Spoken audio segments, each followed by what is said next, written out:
Bonjour à vous et bienvenue, c'est JC des Alexiens. Nous vous présentons aujourd'hui l'un des tout derniers produits de la marque Jabra. Il s'agit d'écouteurs intra-auriculaires de la gamme premium du danois, les Jabra Elite 5. C'est un produit que vous pouvez trouver à partir de 169 € sur internet hors promotion. Et on va voir ensemble ce que ça vaut et est-ce qu'ils sont réellement premium.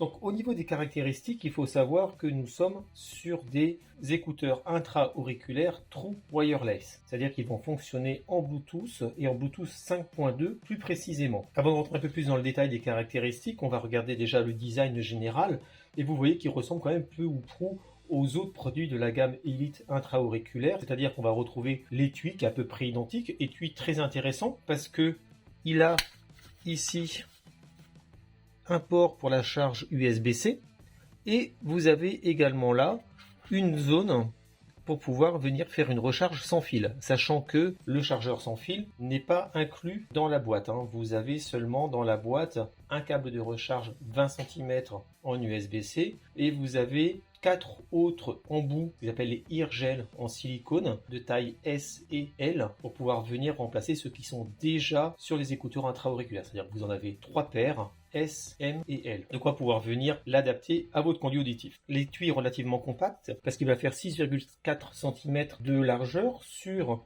une hauteur de 3,9 cm et une profondeur de 2,6 cm pour un poids de 40 grammes sans les écouteurs. Les écouteurs faisant chacun 5 grammes, bon bah voilà, vous êtes à 50 grammes en gros.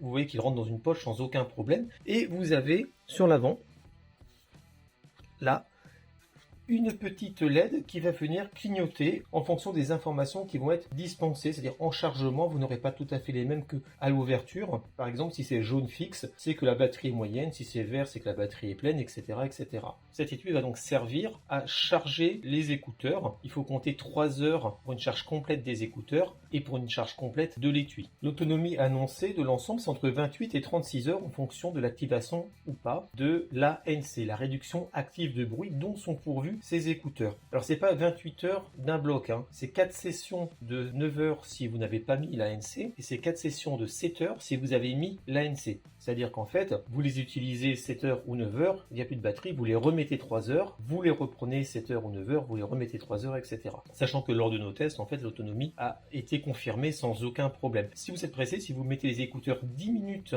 à recharger dans l'étui, et bien vous aurez 1 heure de musique. Concernant les écouteurs, vous voyez qu'ils sont plutôt sympas. Donc là, c'est la finition noire titane qu'on a utilisée. Il en existe une autre, beige or, qui est un peu plus difficile à trouver. Ceux-là sont très bien, les finitions sont excellentes. Par contre, attention, c'est noir et le revêtement plastique qu'il y a dessus fait que ça prend beaucoup la poussière, en particulier la partie intérieure de l'étui.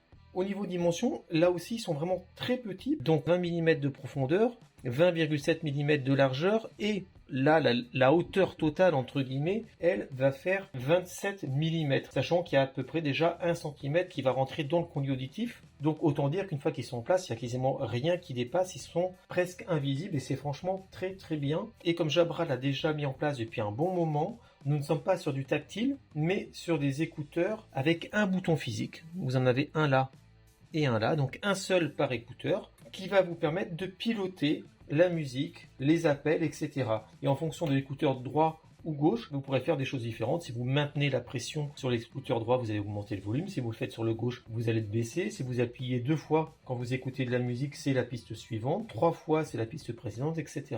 Et pour lancer les assistants vocaux, vous appuyez 2 fois sur l'écouteur de gauche parce que ces Jabra Elite 5, en plus d'avoir l'ANC, on y reviendra, ont également intégré Alexa et Google Assistant. Vous pouvez également lancer l'assistant connecté de votre téléphone. Ils sont dotés de l'ANC hybride. L'ANC hybride, qu'est-ce que c'est? C'est un mélange de réduction active de bruit et de réduction de bruit via la forme des écouteurs. Comme ce sont des écouteurs intra-auriculaires, c'est le principe dès qu'on va les mettre dans le conduit auditif. Et si l'embout est bien choisi, ça va venir fermer déjà plus ou moins votre conduit auditif et ça va déjà pas mal vous isoler. Et ensuite, il y a la réduction active qui va se faire grâce à des micros et grâce à un SoC particulier. Donc là, c'est le SoC Bluetooth Qualcomm QCC 3050.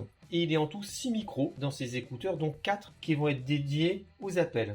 Donc les micros vont venir capter le bruit extérieur et vont pouvoir restituer le négatif entre guillemets de ce bruit au niveau des haut-parleurs internes pour pouvoir venir atténuer ce bruit extérieur. Il y a également la fonction inverse qui s'appelle le Hear Through chez Jabra, qui a d'autres noms chez d'autres fabricants. Ça veut dire que les micros vont capter le bruit extérieur et vont l'amplifier pour faire ressortir dans le haut-parleur. Ce qui fait que, au final, là, vous serez beaucoup plus conscient de ce qui se passe autour de vous. Et c'est plutôt intéressant si vous marchez dans la rue, par exemple, pour éviter de ne pas entendre une voiture ou autre. Les haut-parleurs dont on a parlé tout à l'heure, ce sont des haut-parleurs de 6 mm et les microphones, ce sont des microphones MEMS. C'est-à-dire qu'ils vont à la fois combiner une partie mécanique, une membrane et une partie électronique, ce qui va permettre d'avoir une meilleure qualité sonore, qui ne vont pas vibrer non plus et ont également une durée de vie un peu plus importante que les autres. Donc c'est un choix qui est plutôt intéressant.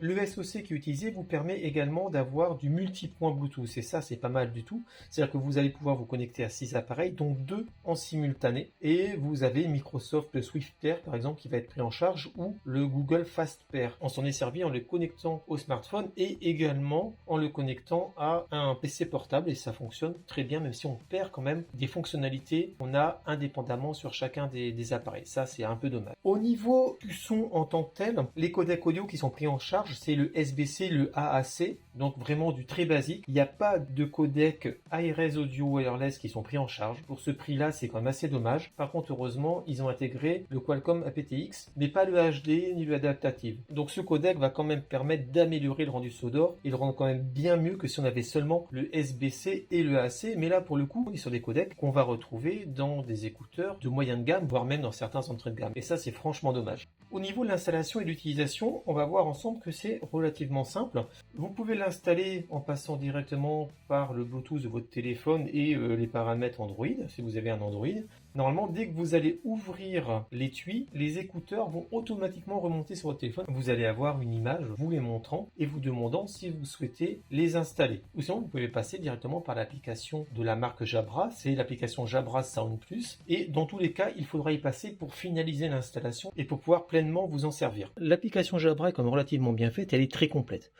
Une fois qu'ils ont été installés, vous avez sur l'écran principal différents réglages possibles. Le premier, c'est le mode audio. Vous allez choisir la réduction active de bruit et son niveau. Vous voyez, là elle est au maximum, là elle est à moitié, etc.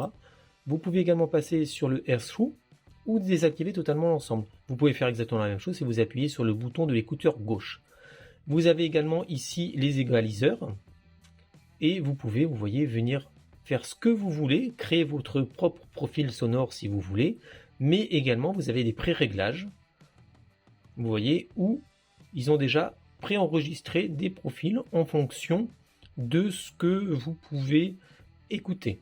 Et le Soundscape, ça c'est pas mal, c'est quelque chose qui va vous permettre de mettre un bruit d'ambiance dans vos écouteurs, même si vous n'écoutez pas de musique, pour pouvoir vous isoler, méditer, etc. Donc c'est quelque chose qui est plutôt bien. Donc vous avez ici également la charge des différents constituants, les écouteurs gauche, droit et l'étui. Et si vous allez ici, vous allez rentrer dans les paramètres. Avec la mise à jour du micro-casque s'il y a besoin, les paramètres du micro-casque, où là en fait, vous allez pouvoir venir choisir par exemple la pause automatique. Ça veut dire que quand vous enlevez les écouteurs, eh bien ils vont mettre automatiquement la musique en pause et quand vous allez les remettre, ça va repartir. Donc il y a un détecteur en fait de port et ça c'est plutôt pas mal. Expérience d'appel, c'est pareil, vous allez pouvoir venir choisir de répondre automatiquement aux appels ou pas. Couper le microphone quand vous enlevez vos casques pour mettre en pause tout simplement, avoir un mode discret. Le side tone, ça c'est quelque chose de spécifique. Ça veut dire que quand vous l'activez, vous allez entendre votre voix dans les appels. C'est-à-dire vous allez vous entendre vous-même. Certains aiment bien, j'ai un peu plus de mal. Configuration du micro-casque. Je vous ai dit tout à l'heure que vous pouviez choisir en appuyant sur le bouton de l'écouteur gauche. Si vous passez en Hear Through, en ANC ou en rien du tout, et là vous voyez que c'est ici que vous allez choisir quoi faire. Donc là, si vous avez sélectionné ça, vous appuyez une fois, vous avez le Hear Through. Une autre fois, c'est l'ANC. Une troisième fois, vous n'avez plus rien. Et la détection du port, dont on a parlé tout à l'heure. Vous voyez qu'il y a quand même pas mal de redondance dans l'application. La personnalisation, là, c'est la réduction active de bruit personnalisable. C'est un peu ce qu'on a vu tout à l'heure, mais vous pouvez aller un peu plus dans le détail. My Control, et bien là, pour le coup, c'est que vous allez venir changer les pré-réglages des différents écouteurs en appuyant sur les boutons. C'est-à-dire que, comme je vous l'ai dit tout à l'heure, si on appuie 2 fois, ça va lancer l'assistant connecté. si vous êtes sur l'écouteur gauche, vous pouvez changer cette façon de faire. Et vous pouvez également là changer la langue. L'assistant vocal, donc comme je vous le disais, il y a Google Assistant et Amazon Alexa qui sont pré-réglés. Et puis vous avez également l'Android par défaut. Donc attention, si vous utilisez l'Android par défaut, si vous appuyez dessus, ça va lancer l'assistant vocal sur votre téléphone, pas dans le casque. Donc vous l'entendrez bien sûr, mais il faut que votre téléphone soit actif. Alors qu'avec Google Assistant et Alexa, on est sur du built-in. Donc c'est plutôt bien parce que c'est totalement indépendant. C'est très simple en fait pour s'en servir. Vous appuyez sur Alexa ou sur Google Assistant, ça va vous renvoyer vers vos paramètres de compte, vous activez et hop, ça va tout de suite remonter dans l'application en tant que produit connecté. Et puis là, vous pouvez vous en servir sans aucun problème. Vous avez également le Spotify Tap. Donc ça, c'est quelque chose de spécifique. Si vous avez un abonnement Spotify, en fait, quand vous allez double-cliquer, pareil, sur le bouton gauche de vos écouteurs, eh bien, ça va lancer le Spotify que vous avez sur votre téléphone. Alors attention, c'est soit l'assistant vocal, soit Spotify. Pour les autres, on a retrouvé mon Jabra, donc ça va enregistrer la dernière position où vos écouteurs ont été déconnectés. Comme ça, il considère que si ils sont déconnectés par rapport à votre téléphone, c'est que vous étiez loin de votre téléphone. Et donc à partir de là, vous avez pu les perdre. Et donc ça vous donnera l'emplacement sur une carte. La fonction découverte, c'est un mélange de tout ce qu'on a pu voir. Et puis à propos, bon voilà, vous pouvez faire des mises en jour, etc., etc. Donc on va voir maintenant ensemble ce que ça donne à l'utilisation justement et le rendu qu'il peut y avoir, l'autonomie, le son, etc. Commençons par l'autonomie, on en a déjà parlé tout à l'heure. Les 28 ou 36 heures sont respectées sans aucun problème. Donc là, c'est un gros point fort. On s'en est servi en multipoint pour suivre et animer des formations sur une semaine entière. Et j'ai rechargé l'ensemble une fois sur la semaine. Bien entendu, je mettais les écouteurs la nuit à recharger entièrement. Ce qui est aussi important à noter, c'est que les intra-auriculaires sont parfois très désagréables, vont faire mal à l'oreille. À l'intérieur du pavillon, sur la conque de l'oreille, c'est vraiment pénible parfois.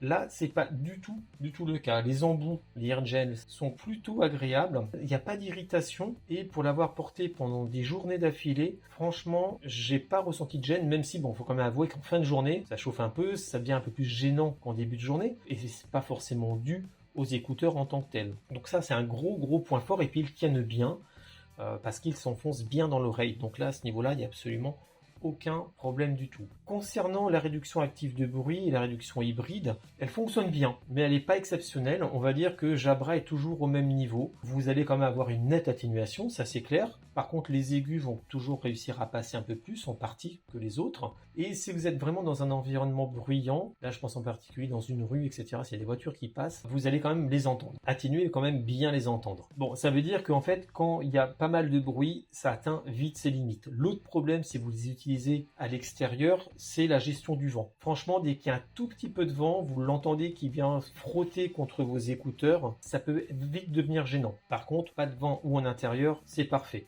Au niveau du son, eh bien écoutez, il est bon, mais il n'est pas excellent. Ce que je veux dire par là, et vous vous en doutez, c'est qu'il n'y a pas de codec ARS audio. Donc on passe quand même avec du 24 bits 48 kHz, c'est pas mal, mais si derrière les codecs ne permettent pas de gérer le lossless, ça va pas forcément vous apporter un son d'exception. Et c'est un peu le cas. Ce que je veux dire, c'est qu'on a un son qui est quand même relativement bien, comme je vous l'ai dit, il est profond, il est très net, il est très distinct également, vous avez une très bonne spatialisation, il prend en charge, et ça c'est pas noté, le Dolby Atmos, donc ça veut dire que vous avez quand même une certaine scène sonore qui va venir se créer, c'est quand même plutôt bien. Par contre, ce qu'on peut reprocher, c'est peut-être un son dans lequel les aigus et les basses sont un peu moins présent que les autres fréquences. Bon, là, vous pouvez y remédier avec les égaliseurs, il n'y a pas de problème. Par contre, ça manque clairement de profondeur. C'est un son qui est, un petit peu étriqué. C'est vraiment ressenti et c'est ça qui fait la différence entre un très bon casque et un casque premium et d'exception. Et là, on est sur un très bon casque. Il manque quelque chose. Et ça, c'est vraiment dommage par rapport à la gamme de prix. Concernant les appels, pas de problème particulier. Le son est très très bien. Alors, il n'y a vraiment rien à dire, même si effectivement, la qualité finale, ça va vraiment dépendre beaucoup de la qualité également de votre réseau et de celui de votre interlocuteur.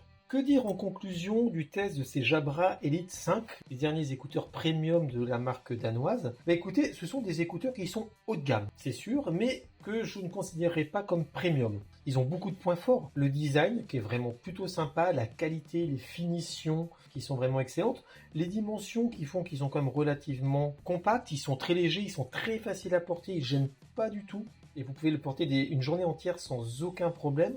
La gestion de multipoints qui est plutôt pas mal, même si on a une perte de fonctionnalité sur certains des appareils auxquels ils sont connectés. L'autonomie, elle est franchement excellente et on l'a confirmé, donc là, rien à dire, c'est un très gros point fort. L'application Sound Plus de chez Jabra est également très bien et très complète, même s'il y a quand même de la redondance dedans, mais vous pouvez vraiment les paramétrer à l'envie. Vous pouvez paramétrer la puissance de l'ANC, vous pouvez paramétrer le AirThrough. Vous pouvez également complètement venir changer le paramétrage des boutons physiques également. L'utilisation avec les assistants vocaux intégrés, ça c'est parfait. On a utilisé avec Alexa, il n'y a franchement rien à dire. Si ce n'est un petit peu de latence, mais cette latence elle est également vraie même dans les autres commandes, sans passer par les assistants vocaux. C'est-à-dire que si vous appuyez pour mettre en pause, vous allez avoir une demi-seconde en gros avant que ça se mette en pause. Pareil pour la piste suivante. Bon, c'est pas vraiment gênant, une demi-seconde, une seconde grand maximum, ça va. Mais il faut être au courant de ça. Et si on en revient aux assistants vocaux, vous pouvez utiliser vos écouteurs comme des enceintes connectées standards et demander exactement les mêmes choses. La météo, envoyer une playlist, demander à allumer une lumière, etc. C'est pareil. Au niveau du son, il y a du très bon, il est puissant, il est détaillé, il est franchement précis, il y a une très bonne spatialisation. Il y a le codec Qualcomm aptX qui va permettre franchement de pouvoir pallier à l'absence de codec ARS audio. Ceci dit, ça fait pas de miracle non plus et clairement on a un son qui va manquer de profondeur, qui va manquer de texture. Mais voilà, c'est franchement dommage. On aurait attendu plus quand même pour cette gamme de prix. L'ANC est franchement efficace, ça fonctionne bien, mais elle n'est pas exceptionnelle non plus parce que comme on l'a vu ensemble, les aigus vont pouvoir passer en partie et puis quand il y a quand même pas mal de bruit, ça atteint vite ses limites. Le prix semble quand même justifié, on est quand même sur un produit qui est très bon. Il a des défauts, ok, mais il a aussi beaucoup d'avantages. Il y a mieux, c'est sûr, mais c'est également plus cher, et bien plus cher. Mais peut-être à privilégier avec une petite ristourne. Là, pour le coup, ça serait un rapport qualité-prix excellent. J'espère que ce test vous a plu. N'hésitez pas à vous abonner à notre chaîne YouTube et à liker cette vidéo, ça fait toujours plaisir et je vous en remercie d'avance. Et vous pouvez également nous retrouver sur les réseaux sociaux et le test de ce produit plus complet également présent sur notre site internet www.lesalexiens.fr. À bientôt.